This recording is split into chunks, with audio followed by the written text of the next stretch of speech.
welcome to the first episode of Teaching Online with Jeff. In this first episode, I wanted to give you a little bit of background on my experience and my education, and then I want to give you just a really simple tip. And it may seem simplistic or even optimistic, but I think it'll be really helpful. So before we jump into that, I have been an instructional designer for about 10 years now. In case you're wondering what that is, it's literally what it sounds like. I create instruction and help design instruction. I initially started doing that for a Boys and Girls Club here in Monrovia, California, which is close to where I am in the Los Angeles area. And then I worked at a graduate school for close to 7 years. And my job at that school was to help teachers convert their face-to-face courses to online courses. So that's a big part of what I did and help teachers like you every day just figure out how to get into the crazy world of online teaching. As of right now, I am a contract instructional designer at YouTube, and so I help create training there, and that is also primarily done through online teaching. I have 2 master's degrees. I tell people I have 2 master's degrees because I'm not that smart and couldn't figure out what I wanted to do.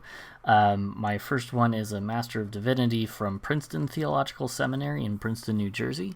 And then my second degree is a Master's of Science in Education from Purdue University. And that was actually a degree I did fully online. So I come at this both of the experience of helping faculty and teaching my own courses online, and also being a student in online classes. So that's a little bit about me, just so you can get to know me a little bit better. And so the first thing that I want to talk about, and the first tip that I want to give you in this first episode, is that you can do this. And that may seem really simple, and you may be thinking, okay, that's great, but what are you actually going to teach me? I actually think that online teaching starts with a mentality of just saying that you can do it. I have worked with faculty across the spectrum of experience. Some people are super technically savvy and, they've, had some experience kind of dabbling in online teaching. And then I've had others who literally did not know how to use a computer and were able to teach online. So no matter where you fall in that spectrum, you can actually teach online. And there's 2 reasons why that's important, why needing to believe that you can do this is actually a really important starting point. One is that if you start with the mindset that you can't do it, then you are going to prove yourself right. And that's actually borne out in research. If you have done any research in educational psychology, you have probably run across the name Carol Dweck. She's a Stanford researcher, and she talks about growth mindset, the idea that people can have 2 types of mindsets when they approach challenges or approach their own growth. One is a fixed mindset, and one is a growth mindset. And in fixed mindset, basically you tell yourself, I am who I am, I'm never going to get better, I'm never going to be able to do anything beyond what I can do right now. It's believing that you are fixed in a particular moment in time and in a particular skill set. A growth mindset, on the other hand, is the belief that I can do this even if I don't think I have the ability to do it right now. It's just holding on to the idea that I can grow and I can get better.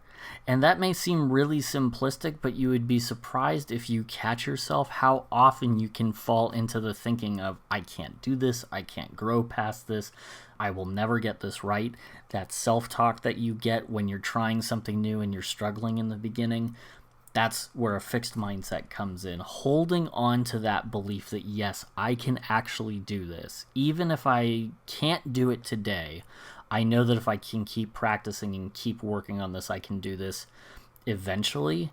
Having that mindset can completely change the way that you're able to learn. And in Dweck's research, she found that simply starting at a point of believing that you can do it meant that your success rate was going to be much, much higher than if you come in saying, nope, I can't do this. I don't believe in myself, or I just don't believe I can actually make this happen.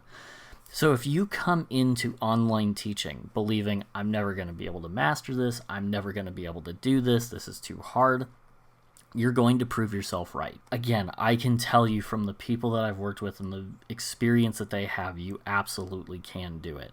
Doesn't matter what your experience is.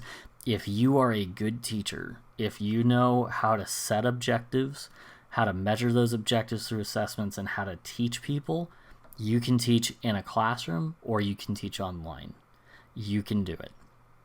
So that's the important thing. Believing that you can do it is a really important thing. The second thing is that you carry that mindset to your students. And a big reason why she did this research was trying to figure out how do students grow and how do students learn. And she found that if teachers believe that their students are able to accomplish things, the students are much more likely themselves to actually be able to master concepts and learn. If you've done research on teaching, you're probably familiar with the experiment that was done where two teachers were given two different classrooms, and they knew nothing about the students. One was just told, oh, these are the students who don't perform as well, and the other teacher was told these are the ace students. And really there was no difference between the mix of students. But the teacher who believed that their students weren't capable of anything found that those students performed worse than the teacher who had the students that she thought were ace students. And again, no difference, just a random sampling of students. There was no difference in a significant way between their ability level, only what they were told about their students. If you come into online teaching with a fixed mindset, that mindset carries over to the way that you teach your students. I've seen faculty who have torpedoed their own courses because they were upset with having to teach online. They didn't believe they could do it, and their students picked up on that and believed that too.